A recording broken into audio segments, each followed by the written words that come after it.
Not mine too. Got it. Ooh. Got it. Thank you. Some of us have nothing else on campus today either. Oh, so that's even more of a draw, right? Oh, yeah. Okay, hi everyone. I'm Yasin. I have the pleasure of introducing Dr. Kalofanos today. So he is an assistant professor in residence in the David Geffen School of Medicine Center for Social Medicine and the UCLA International Institute, where he teaches in the Global Health minor. He is a medical anthropologist and practicing psychiatrist at the Greater Los Angeles Veteran Affairs Medical Center, where he is an investigator with the Center for the Study of Healthcare Innovation, Implementation, and Policy. He has published widely in clinical and social science journals ranging from New England Journal of Medicine, Social Science and Medicine, Medical Anthropology Quarterly, American Journal of Public Health, and Current Anthropology. He is currently drawing on his anthropological and psychiatric expertise to adopt a meaning-centered approach to understanding unusual experiences based on principles from the Hearing Voices movement in a project that draws on the expertise of veteran voice hearers, veteran peer support specialists, and clinicians at the West LA VA. He is the lead qualitative investigator of a quality improvement evaluation of a safe camping initiative on the campus of the West LA VA. His first book, All I Eat is Medicine, Going Hungry in Mozambique's AIDS Economy, traces the legacies of imperialism, extraction, and radicalized exploitation and abandonment at the root of large-scale contemporary health crises like the HIV/AIDS epidemic. It presents flesh and blood accounts of people in Mozambique living with HIV and AIDS as they navigate the emerging AIDS economy and care for one another as community health workers, volunteers, and activists.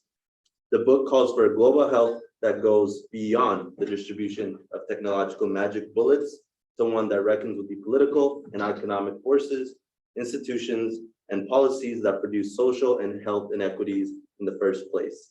So please join me in a round of applause for Dr. Clark.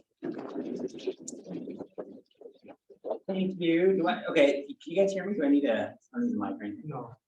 Maybe just if there are a couple people that have outside the Right, whole time. that's what I was thinking. Yeah. Oh, there we go. Great, perfect. So the Zoom folks can hear me this way and it gets recorded, right? Yeah. Cool. Well, thank you so much. So this is a talk that I try to cram a lot in.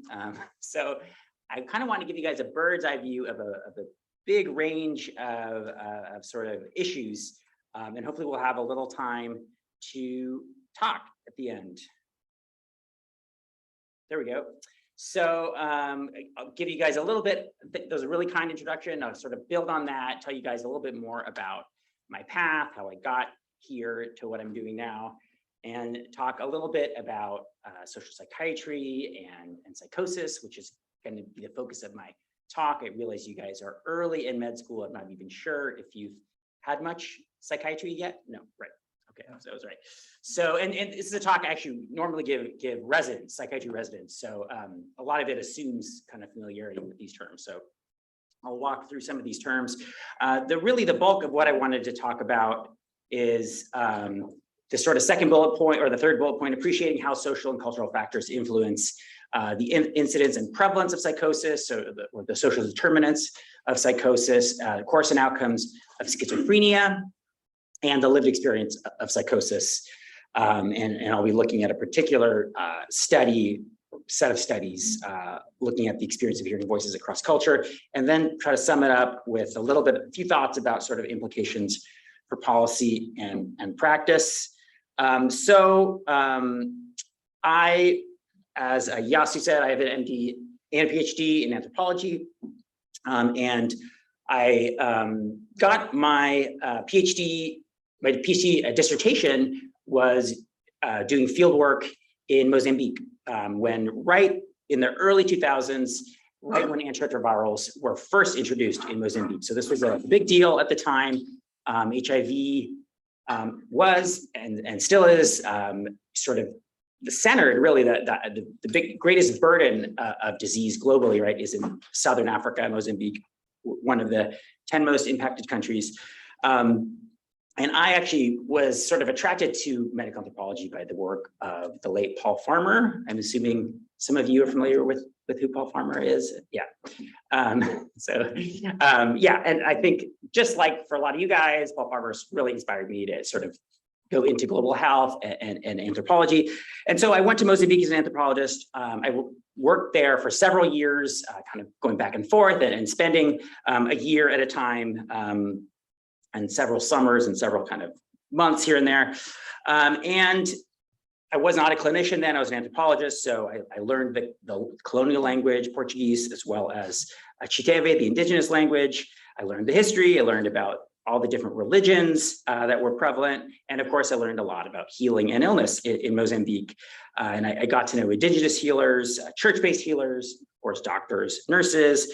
And I got to know about the many ways people understood disease, and particularly HIV in Mozambique, not only in biomedical explanatory frameworks, so HIV and AIDS, but also in terms of ancestral spirits, the devil and the Holy Spirit, so sort of Christian frameworks, Muslim frameworks as well, and witchcraft. So these ideas of illness being understood as being caused by disturbances to social harmony and disturbances in social relations that were instigated by particular malevolent individuals. That's what a witch is, and also how the history of colonialism really shapes health and illness, and especially shapes and continues to shape experiences with biomedicine. And so this work took a lot of time, took a lot of patience, really depended on building a foundation of trusting relationships. And it finally resulted in this book. This is the cover of the book about that project that came out last year. And, as an anthropologist, I was always, one is always a guest, amongst the sort of the culture where you're studying. My local informants, anthropologists used to call the people they work with informants. Now they call them sort of interlocutors. It sounds a little bit less sort of like espionage. But they are really the true experts, and sort of the anthropologist goes in and learns from the local experts. And that was my experience doing the PhD in anthropology. When I came back to med school, I really thought I would do primary care. I thought I would do infectious disease, be an HIV doctor, and follow in Paul Farmer's footsteps. But I really ended up liking psychiatry the most. And I think that's because when I was going through my rotations, so this was third year and fourth year back then, psychiatry felt like the place I could do the kind of sort of deep listening I tried to do as an anthropologist. It felt like in my rotations, that's where that was most sort of, there was the most time for that. There was the most sort of welcome, the sort of developing trust, learning the patient's worldview really was valued in a way that felt like, oh, like this feels comfortable. This feels like, I feel comfortable doing this stuff because I just came out of my PhD where I spent years doing this.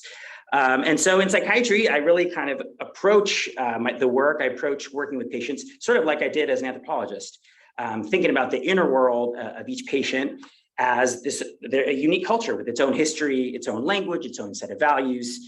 And this orientation made psychosis particularly interesting to me because often it seems like people experiencing psychosis are experiencing a completely different reality, right, from the rest of us, which, now you could quibble with that, but that's sort of how it appears at first anyways. So that's sort of the backdrop. As a clinician, I still approach my work as an anthropologist might, with sort of that focus on building relationships, building trust, and sort of learning the language and learning sort of the history and the relevant values, the relevant symbols of sort of the culture, even if it's just a single person's sort of worldview. And so today I'm going to be, so actually I didn't even finish the connection. So part of what I did in Mozambique was work with organizations of people living with HIV. So this was people who had HIV, Mozambicans who were living with HIV/AIDS, who were actually trained to do a lot of outreach work and they organized their own support groups where they actually helped each other learn how to deal with side effects of medication. And this made me really interested in really, respecting the expertise that these people were developing through just their own lived experience, right, of HIV, and the role that sort of that knowledge can have in medicine, in health intervention. And it turns out that the work I'm doing now that Yasu mentioned, sort of the hearing voices approach at the VA, is actually based on bringing out people's lived experience of psychosis this time, not HIV, and having actually people teach each other what they've learned works, what they learned doesn't work.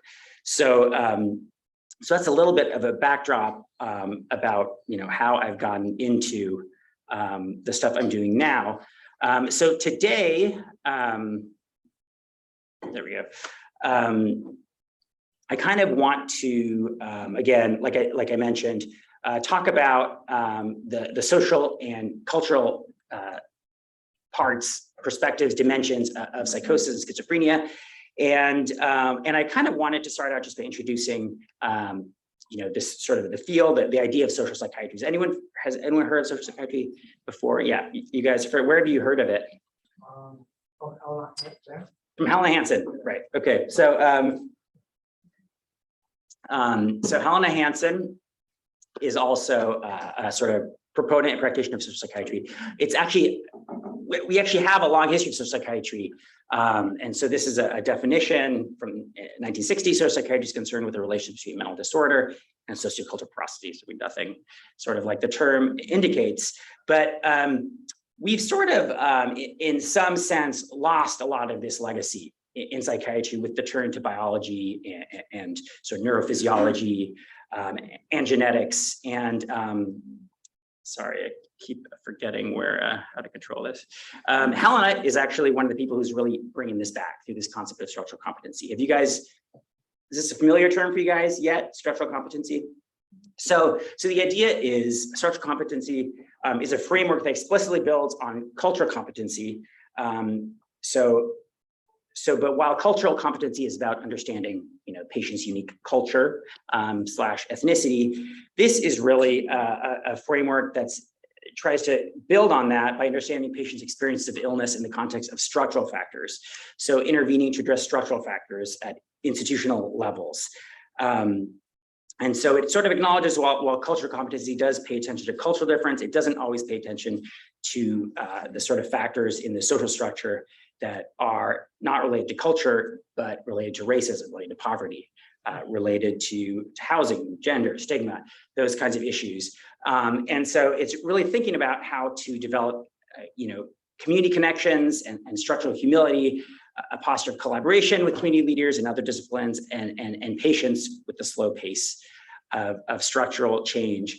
And so now that I've sort of laid out those concepts that are sort of the foundation of this perspective that I'm going to share with you guys today, I want to talk a little bit about, about the sort of the topic that I'm going to delve into. So what is schizophrenia? So this is a website from the American Psychiatric Association. So schizophrenia is a chronic brain disorder, affects less than 1% of the US population. When schizophrenia is active, symptoms can include delusions, hallucinations, disorganized speech, trouble with thinking, and lack of motivation. That constellation of symptoms is referred to as what? Does anyone know? Yes. So these symptoms that this definition uses to describe schizophrenia: delusions, hallucinations, disorganized speech, trouble with thinking, and lack of motivation. Yes. Yeah. Psychosis. Yeah. Thanks. So psychosis. And what's the difference between psychosis and schizophrenia? Yes. So chronicity. So schizophrenia is a state where the symptoms of psychosis have become chronic. They don't really go away. Psychosis are just these symptoms, right? So we can have people who have a single psychotic event and it goes away, they recover and they never have it again. They do not have schizophrenia. But for folks who they never quite recover, it never quite goes away, they're diagnosed with schizophrenia. So schizophrenia is sort of a chronic state of psychosis But other conditions can be associated with psychosis. Other mental health diagnoses, depression, bipolar disorder, PTSD, all can be associated with psychosis. And substance use, especially methamphetamine use, especially cannabis use, can also trigger psychosis, as can other medications, and as can acutely and extremely stressful states. Sleep deprivation can trigger psychosis. So psychosis, there's a bit of an overlap in the Venn diagram, right, with psychosis and schizophrenia, but they're not identical. And I kind of make that distinction because a lot of the literature I'm going to share, some of it's on psychosis. So that's the experience of, hearing things, seeing things, experiencing non-consensual reality, what clinicians refer to as delusions, and disorganized speech. Again, speaking in a pattern that's not readily recognizable.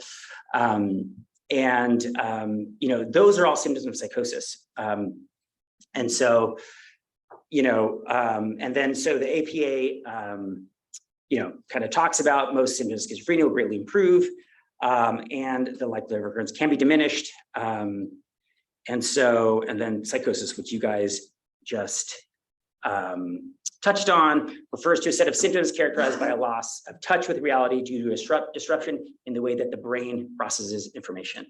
When someone experiences a psychotic episode, the person's thoughts and perceptions are disturbed, and the individual may have difficulty understanding what's real or what's not. So psychosis.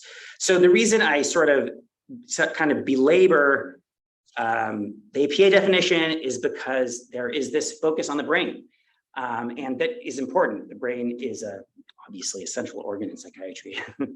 But what I want to sort of emphasize is it's not just about the brain, it's also the brain's relationship, right, to the environment.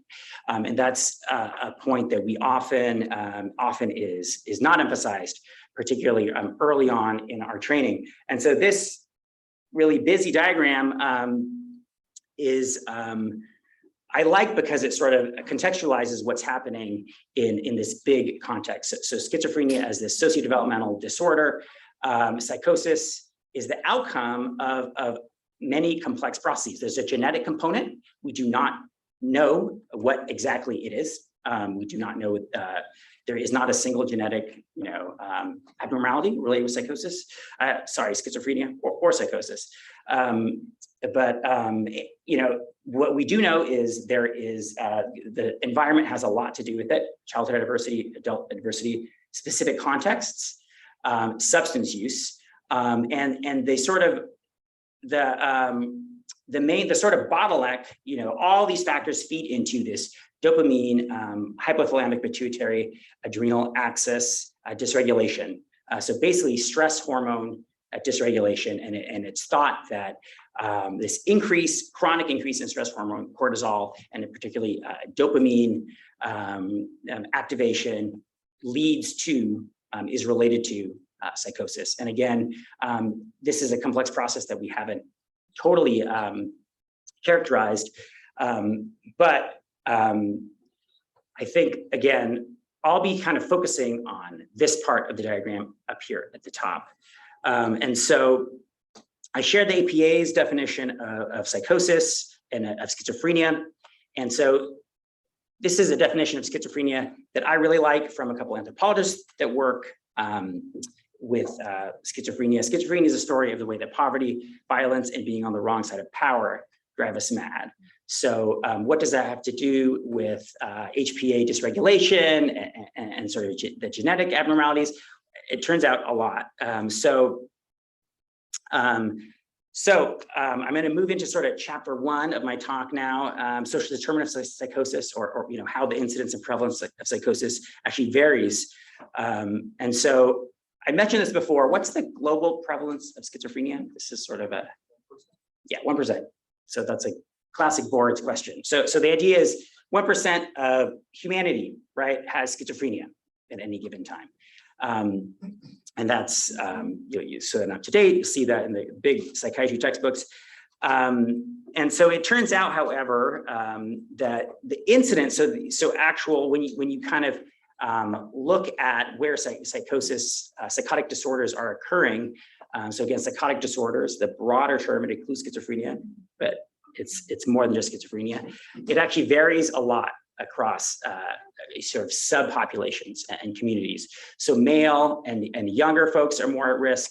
There's a higher incidence associated with migrants and their descendants, urban settings, socioeconomic deprivation, inequality, and childhood diversity. So this is where these anthropologists sort of get this idea of the role of power and exclusion, and being on the wrong side of power, and also race and ethnic minority groups also. So I'm just going to fly through this slide. There is also a confounding factor of diagnostic bias. Are folks familiar with this? I see some nodding. Yeah, so we know this. This is a great book. Folks, if you guys have not read this book yet, I highly recommend it. Jonathan Metzl, Approach to Psychosis. Separate talk, but all about how the diagnosis itself in the United States and in Europe, but this is Metzl's book's an American story, is actually tied to race. And there have been a lot of studies that look at blinding the clinician to race, of the case, they still end up diagnosing schizophrenia twice as often amongst Black Americans as white. However, and there's a lot of reasons for this. However, the literature I'm about to present on these differences is actually not explained. It's not attributed to diagnostic bias. So this does exist. It is, and it kind of gets in the way of really understanding what's going on.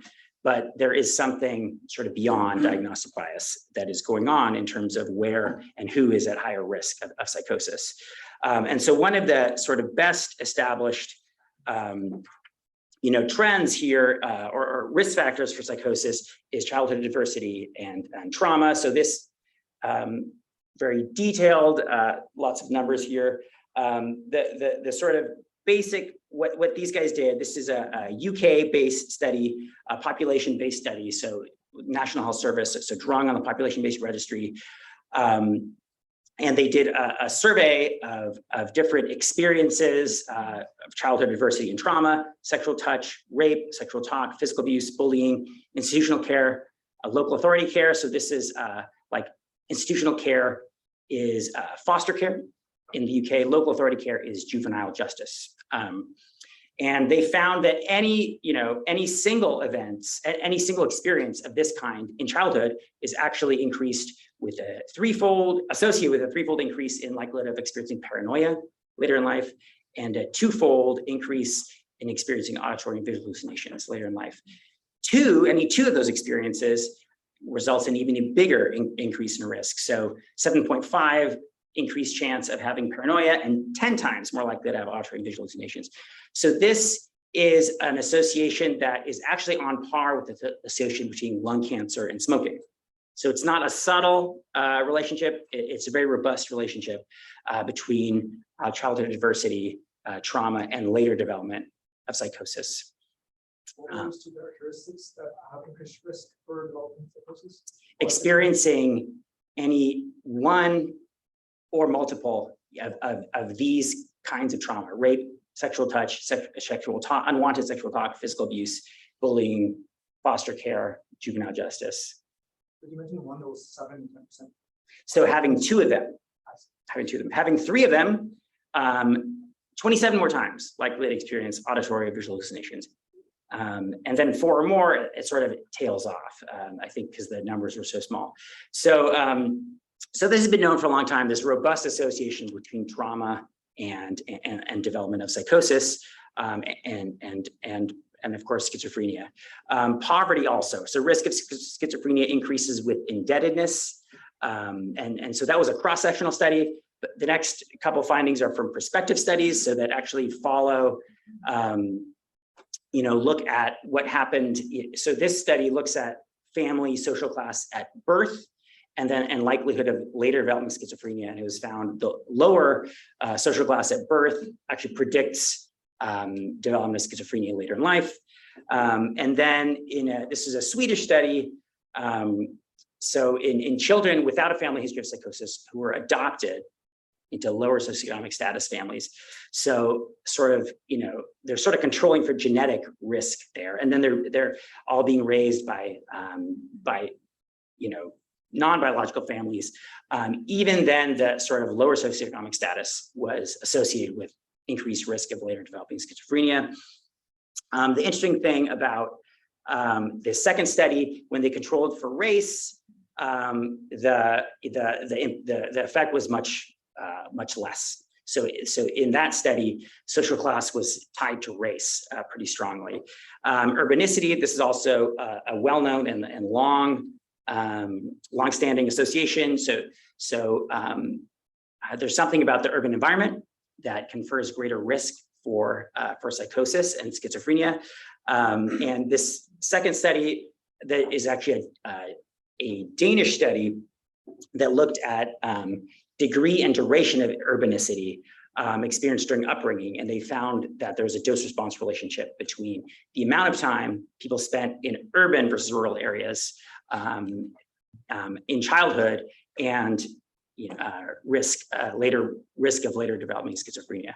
So, and then in the UK, this is a cross-sectional study that looked at urban versus rural regions, found higher incidence in urban regions. And again, in the UK, they found this was partially mediated by race. And so a lot of these studies are in the UK and Northern Europe because they rely on these population-based health registries, which we do not have, not having a national health system. So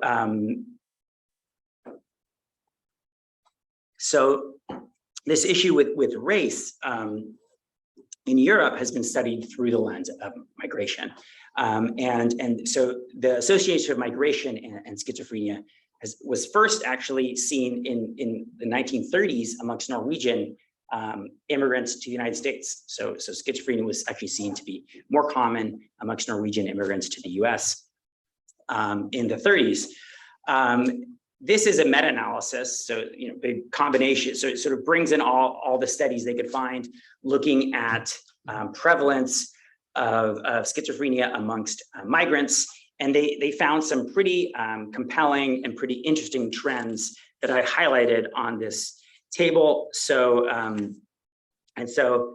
so they found that any being a migrant was associated with increased risk of developing schizophrenia. So 2.7 times just moving from a country of origin to another country. And actually, it's not just any country. So these are all, the destination countries are all Northern European countries and Australia. So UK, Scandinavian countries, the Netherlands, and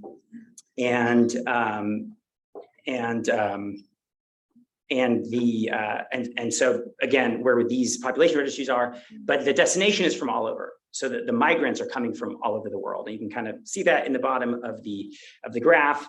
And so just being a first generation migrant associated with 2.7 times the risk of developing schizophrenia. Being a second generation migrant, so actually the child of the people who migrate are actually at even higher risk of developing schizophrenia. And then migrants from developing countries are at higher risk than migrants from developed countries. And the highest risk that they looked at is when they looked at skin color.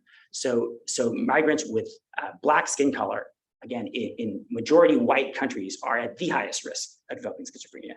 And again, the first thing they looked at was diagnostic bias, but it is not thought to be due to diagnostic bias because these diagnoses, turns out, were quite stable over time. And when they sort of actually went into people's medical charts, they did find it really looked like they had the illness based on what was described. And it also was much higher rates than in the country of origin. So it wasn't that people were coming from places where schizophrenia was more prevalent. Yeah.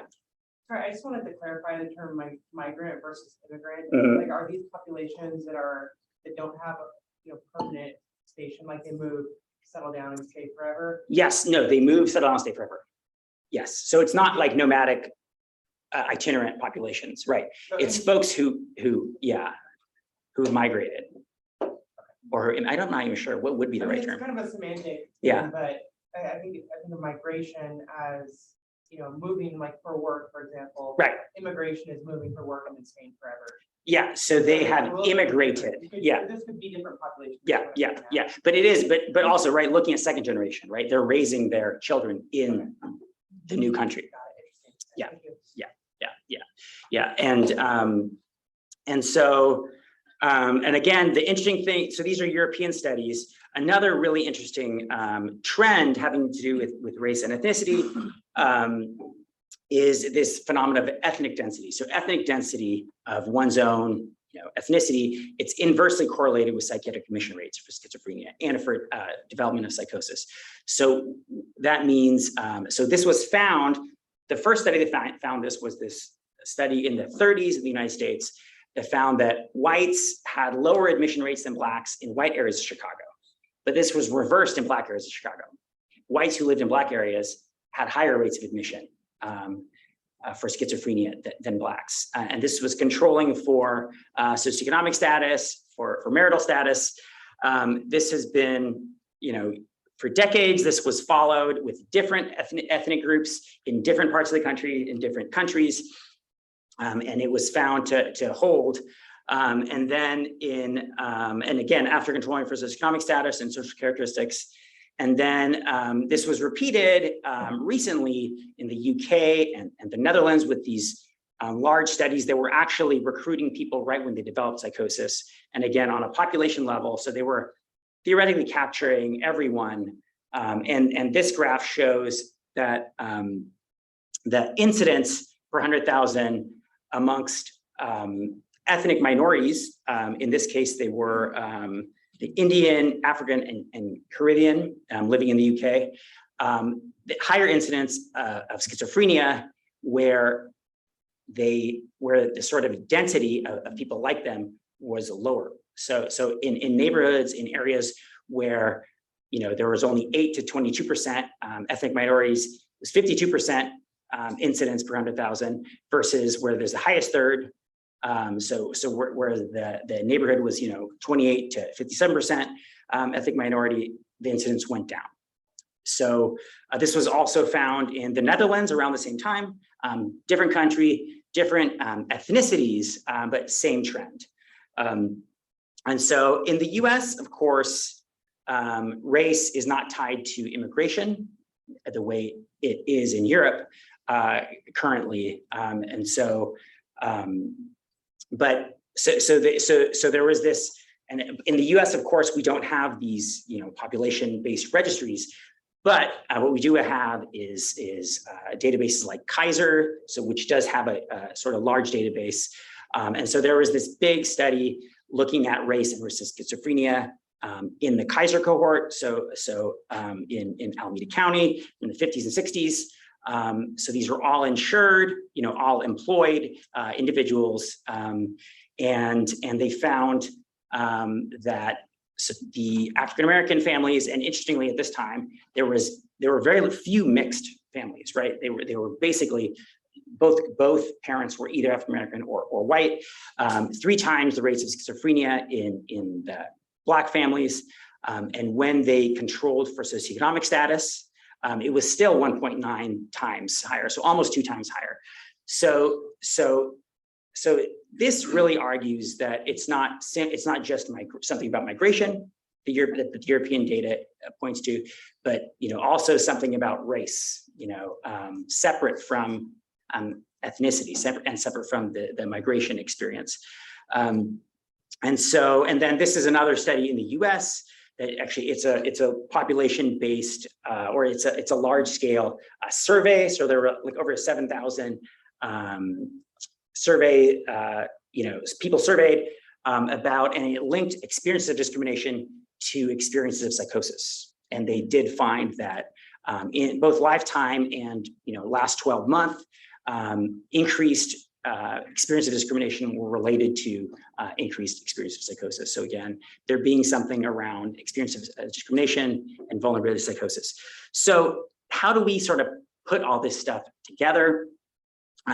So there's a US-based group that sort of looked at this stuff and just published this in a paper recently, came out in 2021, and that really looks at this perspective from the perspective of structural racism. And so they argue that the historical, cultural, institutional, and interpersonal forms of racism actually result in these neighborhood level disadvantages, individual level social disadvantages, everyday discrimination, and sort of these broad experiences of collective trauma that actually, add up to cumulative stress that are related to this, to elevated chronic stress.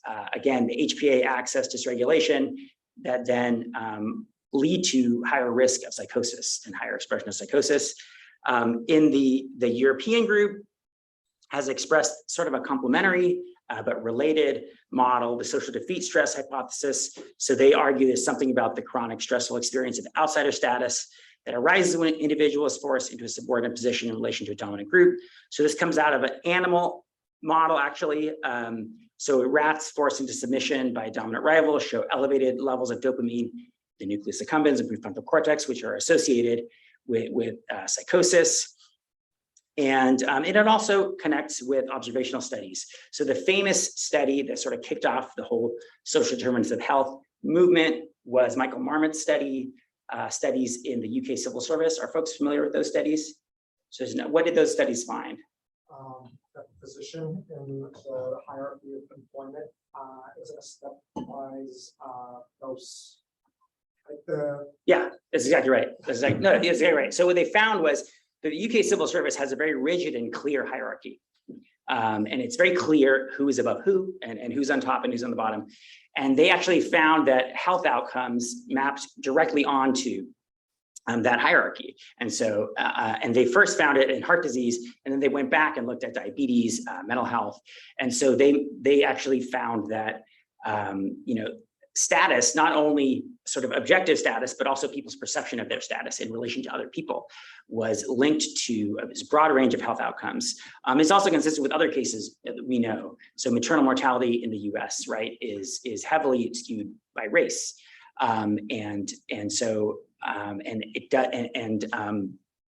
again, the idea that there's something about social experience, environmental experience that gets under our skin.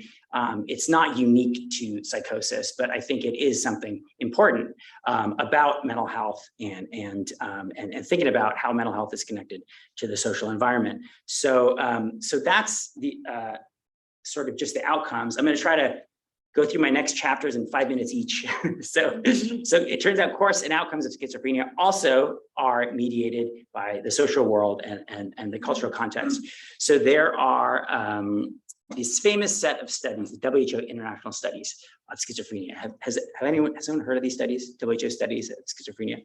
So back in the 60s, WHO did launch this global study of schizophrenia, natural history of schizophrenia. And they sort of wanted to establish and prove that schizophrenia is a global phenomenon. There were sort of ideas that it's just a Western condition, and they sort of, well, let's study and figure it out. And so they launched the study in 1967, and they found something they really did not expect. They actually found that people in the developing countries, the less industrialized countries, actually had better outcomes.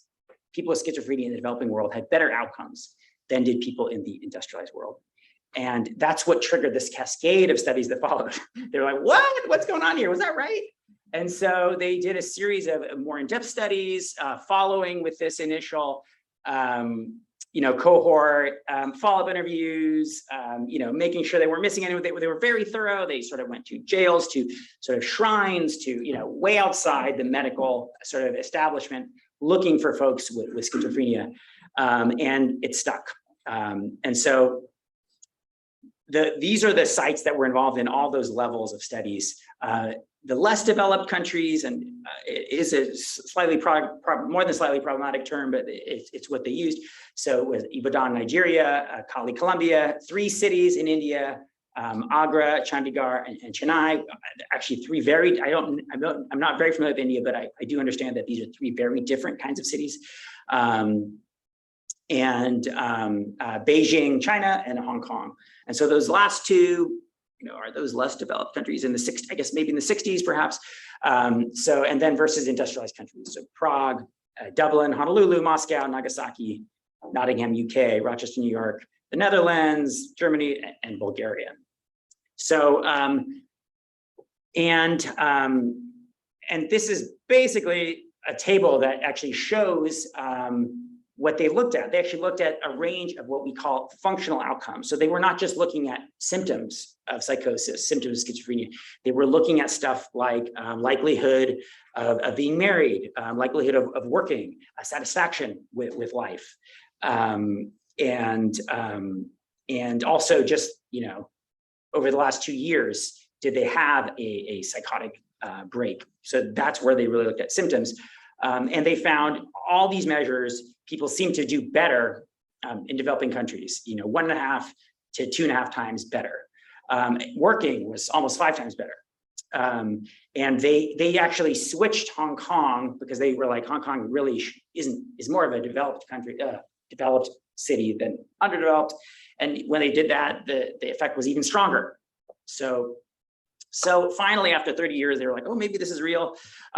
What could it be? Why is it? How do we explain it? So a group of anthropologists who had been involved sort of really tried to drill down, and they actually found sort of the summary of the data. I'll fly through this.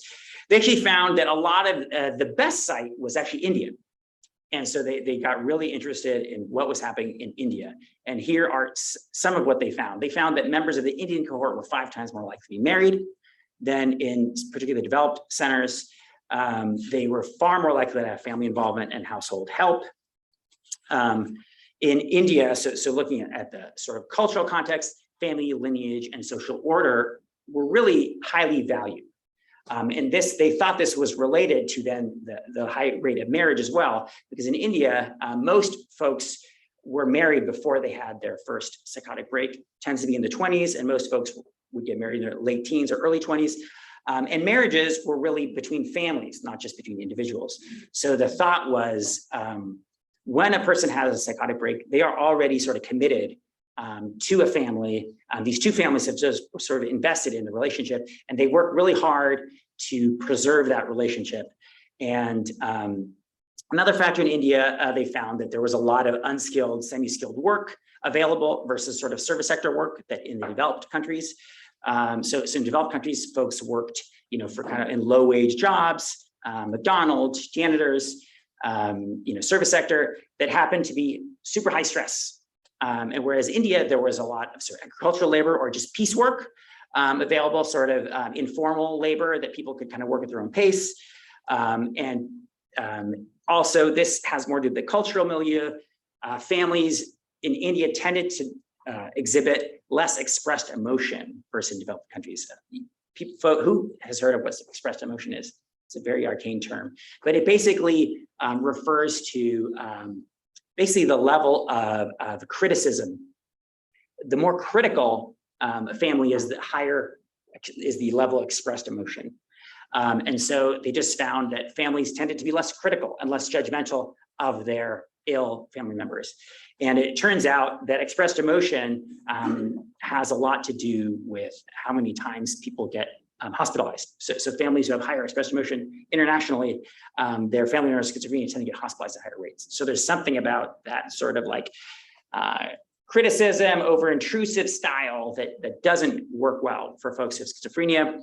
Also in India, there's a broad range of treatment options outside of biomedicine, and auditory hallucinations seem to be experienced as more benign in India. So it's less intrusive and less, it's just experienced, it's not as experienced as badly as it seems to be experienced in the developed world. And so that is sort of my segue to my last chapter here on the social and cultural factors that influence schizophrenia is just the lived experience of psychosis. So I talked about sort of where psychosis happens, or schizophrenia and psychosis, incidence prevalence. We talked about course and outcomes schizophrenia, and now just the lived experience of schizophrenia and how that varies across cultural context. And so this was a very simple study by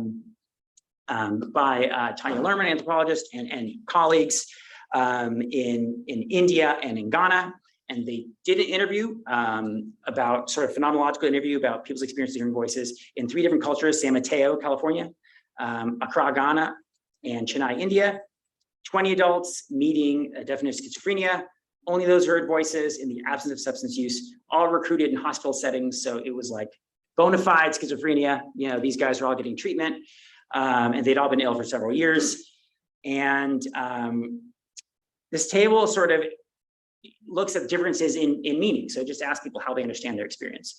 So San Mateo, people use diagnostic labels and diagnostic criteria. So they identify with schizophrenia. Hearing voices means you're crazy. They hated their voices.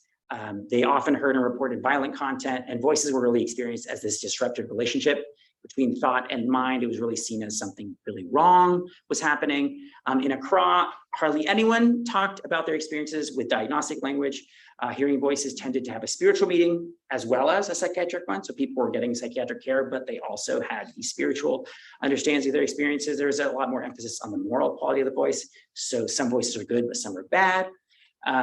Voices were often reported as positive, and voices could be sort of physical. People sort of felt, it was just as much a felt experience as it was a sort of cognitive experience. And there was this idea that they said was commonly expressed, the mind should be positive. So there was this idea that, well, oh, I'm sure there's something good out of this that is there if I look hard enough. In Chennai, again, almost no diagnosis talk. Voices were most often related to kin, so family members, though they also might have a spiritual interpretation. Also, this physicality was present. And voices tend to offer guidance, so teach people to come to know, but sometimes they were sort of these very stern family members. And then this kind of quantifies it, but I think it sort of dramatizes it even stronger. So again, 14 of the voices out of 20 in San Mateo were violent versus just a couple in Accra and 4 in Chennai. And another interesting thing is all of these subjects were actually pretty religious. They all should describe themselves as adhering to a religious faith. So it wasn't that, you know, the US was this very secular population. You know, some, you know, in every sample reported that sort of they hear their voices are related to God, but they generally, it was most common in Accra. Positive experience was dominant for nobody in San Mateo, but for half the sample in Accra. They know who the voice is, was very common in Chennai, so they tended to know who it was. But not necessarily the case in San Mateo and Accra, and sort of the idea of these voices being related to kin, to ancestors, was much stronger in Accra and Chennai than in San Mateo. And the place where schizophrenia was used was most common in San Mateo. So, you know, what are the take homes from this? And so they argue that there's really something about the way people see themselves that influences their experience with hearing voices, and this sort of highly individualistic self-conception, you know, tend to experience the voices as this intrusion, this unwelcome intrusion, and that something's really wrong if my sort of mind is being violated in this way. Whereas outside of sort of the West, US and Europe, people are more likely to imagine themselves as interwoven with others, intrinsically connected through others. You know, there's actually normative models for hearing ancestors, right? When my work in Mozambique, someone who heard their ancestors, who heard spirits, was not necessarily crazy. In fact, sometimes they were healers. Sometimes they actually had social roles. And so social expectations about minds and persons may shape the voice hearing experiences. And there are sort of, in Chennai and Accra, there are other interpretations possible rather than mental illness. And there is a sort of model as developing relationship with voices. And so, and again, this idea of a bounded versus porous self. So, so coming back, trying to wrap it all together, coming back to the idea of the social defeat stress hypothesis. You know, so if we sort of think about this idea of social defeat increasing the risk of psychosis, of course, it acts in concert with biological and psychosocial vulnerabilities. But experiencing a social environment where one repeatedly loses in social encounters would increase risk for developing psychosis. And so it would make sense then that there's certain social environments that set people up for social defeat more than others. And those are likely to be why and where we see increased incidence of schizophrenia, increased incidence of psychosis. So poverty, race, immigration status, in certain settings may set people up for greater experience of social defeat. certainly urban versus rural, sort of anonymity and higher competition, maybe that's what is behind the urban sort of finding. And then, like I said, opportunity for social to be really vary between social worlds. And then having psychosis and sort of having the diagnosis of schizophrenia in the United States for sure makes social defeat more likely, right? Because when people see that, when people know that about themselves, they tend to have lower expectations. When other people know that about them and see signs of it, they tend to distance themselves. So it becomes a self-fulfilling prophecy also. And so implications, directions forward, this is sort of another example of sort of racism, discrimination, and even broader than that, systematic exclusion, how it gets under the skin and really affects our health. Environments that mitigate social defeat, that foster inclusion, are more therapeutic. And this isn't, it sounds kind of Pollyannish, but I do think it's important to hammer that home, and that really needs to be the sort of foundation of the care that we offer, right? Is finding ways to bring people in, to build, engagement and rapport, validate the reality of trauma that people have experienced. So a person with psychosis is very likely to have experienced trauma, and really understanding that and sort of making room for that. So having a trauma-informed approach, and I think, for those of you who do go into psychiatry, but even those of you who don't, these experiences, we often look at them as a sign of a disordered mind, but they actually are meaningful for people. So it's actually worth exploring that meaning with them, whether, you're caring for them on the surgical service, or, they're your primary care patient, or if you're a psychiatrist. And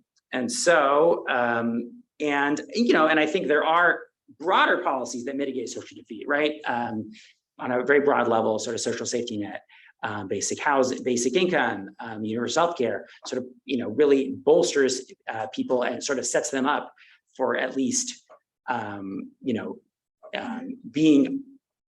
enabling them to be a part of society. So enabling work and social role, very important for folks with schizophrenia, and encouraging family social involvement. So thank you very much. I took all the time, but I'm happy to answer any questions you guys.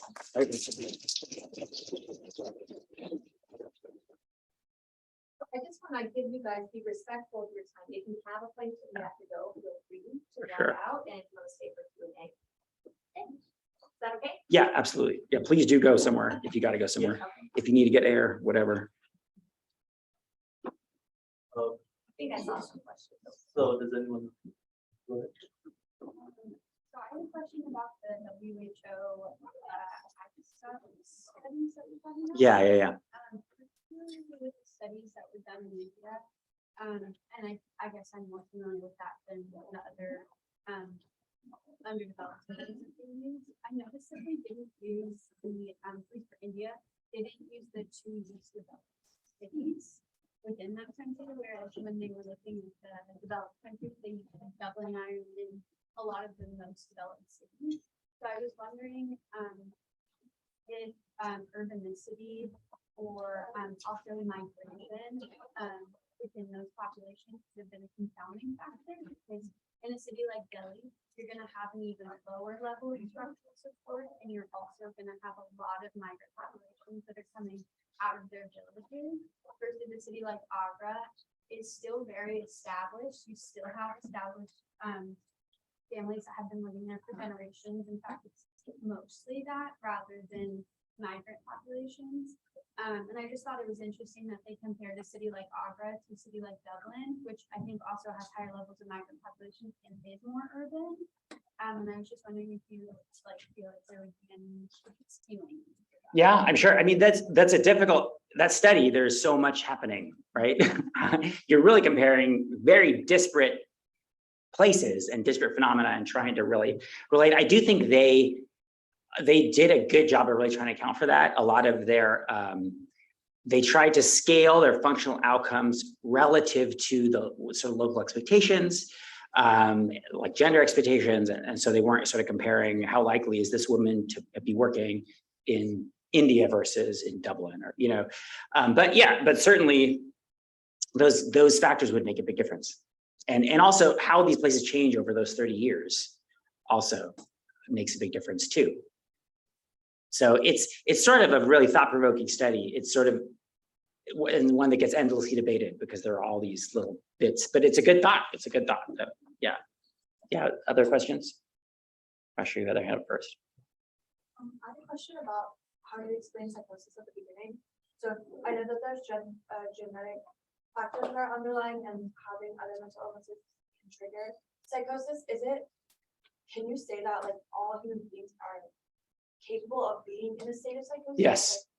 Like But some are more likely than others, and we don't know who that is. It's like pain, like anyone can be in a state of pain, but Yes, not everyone. it's a human experience. Yes, it's a human experience. Yes, so anyone could. But we don't know why some people are more susceptible than others. There's a lot of studies looking at that.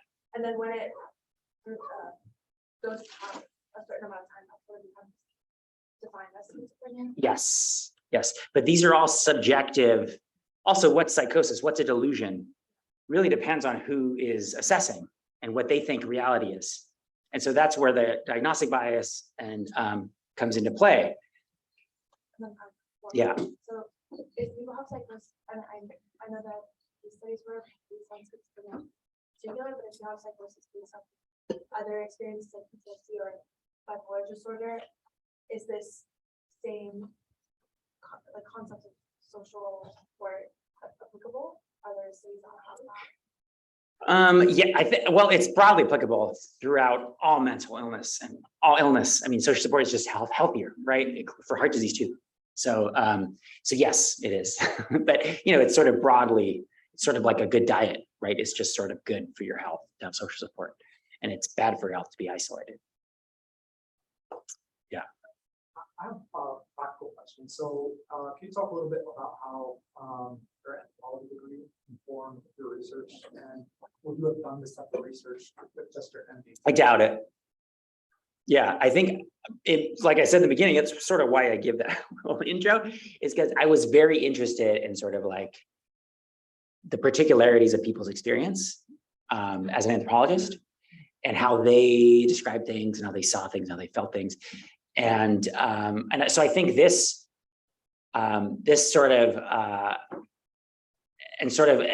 really as an anthropologist sort of like question universals, right? The anthropologists are very interested in differences across contexts and how the context sort of makes, leads to differences, right? Anthropologists question the universality of biology, right? Is there a universal biology? Is there a universal sort of human body, or are we really just products of our environment to some degree, right? And so I think that that orientation does make this stuff very interesting. And so I'm very much more than my colleagues, I think, I'm very interested in like how my patients understand their psychosis. I'm trying to encourage my colleagues to get more interested in it, but yeah. How does this inform your like regular everyday practice? A lot of this research is broad-based. Yeah, great question. So the intervention I'm working on developing at the VA is actually is a support group for veterans with psychosis, where people come together and sort of talk about their experiences in the framework, using the frameworks that make sense to them. So everyone there has a diagnosis of fill in the blank, right? Schizophrenia, schizoaffective disorder, bipolar disorder, PTSD, but they all also have these experiences of sort of hearing voices, big range of experiences, right? That they've learned not to talk about around most people because it's weird, it means you're crazy, it's resulted in disrupted relationships, right? And people leaving them. And so they know not to talk about it. So we create these groups where it's like safe to talk about it. And the first thing people say in these groups is like, oh my gosh, I had no idea that other people have these experiences too. Because most people are so isolated in these experiences that they never talk about them except with their doctor, and it's sort of in a very specific way. Treat these symptoms to make them go away. So in these groups, we explore the meaning in the experiences and think about how they're related to, to people's lives, how they're related to their worldview, and hear other people talk about them. And we kind of create a little community, a little social context where it's normative. It's normal to hear voices, where you're not, you're not a freak, you're not, feared and judged if you hear voices. And so, and then people in the conversation, people learn from each other about how to live with these experiences, different coping strategies. And the facilitators, it's facilitated by a clinician and a peer specialist it's a veteran who has their own lived experience of mental illness. And they've been hired to work at the VA as a sort of, as a peer counselor, who can talk to other veterans on that sort of veteran to veteran level and share their own experience with mental illness. And so these facilitators can also sort of they propose ideas, they sort of sort of foster conversation around this. And what we're finding is, what the hope is, that as people engage in these groups, they still experience the voices, but they have less distress around the voices. And that lowering that distress actually sort of enables them to interact with other people better, and just live a better life. And so that is one very direct way. And I sort of think about this research because that's what people really need, is sort of social support and to feel like they're not outcasts. And so we're kind of directly doing that. I mean, it's obviously limited, it would be better if people had and I mean, a lot of the dealers do have families, do have relationships. That's, sort of that's what really is great, is having an organic, right, social network that's very supportive. But, veterans also have moved around a lot. They're very often cut off from the social networks for different reasons, right? And so not all of them have that available. There's high rates of homelessness amongst people who've had schizophrenia or psychosis, right? And so there's a lot that people have been through, and that tends to have left them isolated. And so, but even on a one-on-one level, I often focus on what these experiences mean for people. And it also makes some psychiatrists feel like I got to get these medications into this person at all cost, even if I got to, lock you up and force you to take them, you got to take them. And I actually think that's not a great way. I think the medications, you got to be humble with this work, and there's few absolutes. I think sometimes you got to protect people from horrible decisions they're gonna make, like to kill themselves or kill other people, right? But I think medications really only work, or I take it back. Medications work best when they're in the context of a supportive and trusting relationship. I mean, I hope you guys learned that at your first day of medical school, and it turns out it's really true. It's really true. So, and I think this work sort of backs that up. And so I definitely take that into all my clinical work. You have a question? Oh yeah, I was gonna ask something similar about how this goes into your practice, but especially with that last stuff that you presented about people's different conception of hearing voices. Does that change your diagnosing people? If someone comes into you, maybe they're coming from a culture where hearing voices has a spiritual meaning and it's not you're crazy, are you less likely to stamp someone with psychosis like that? So all of our diagnoses have a qualifier that they must cause a person distress. Okay. And so if you hear the voice of God and it inspires you and it, you love it and you welcome it and you foster it, then you don't have, I mean, maybe maybe you could say it's a psychotic experience because you're hearing voices that aren't there, but it's blurry. And it's certainly, if it's not causing someone distress, we wouldn't diagnose them. And they're probably not seeking help from us.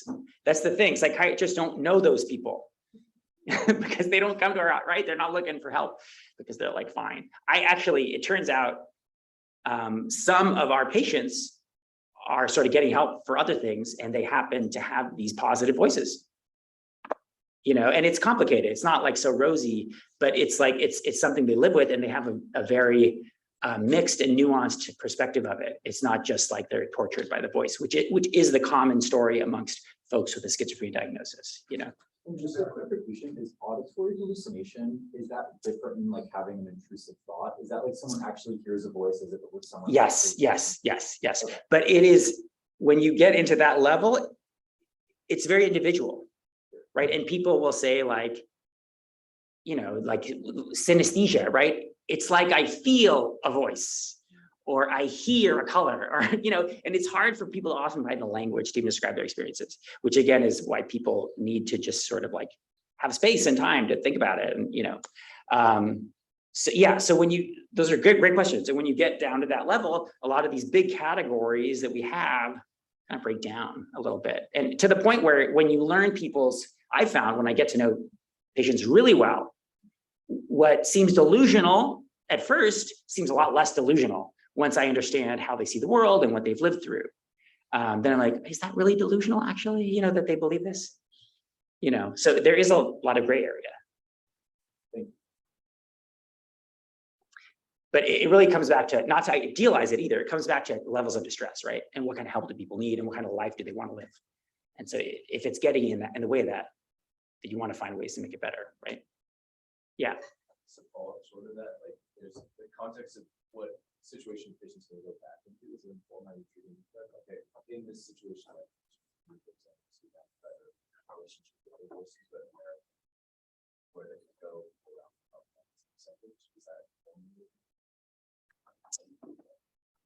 I mean, we'll bring family members in and sort of give them a chance to learn about it, you know, and be like open to it and not be afraid of it.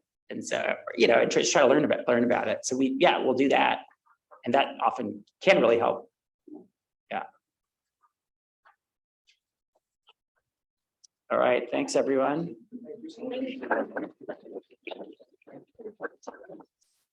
Good luck.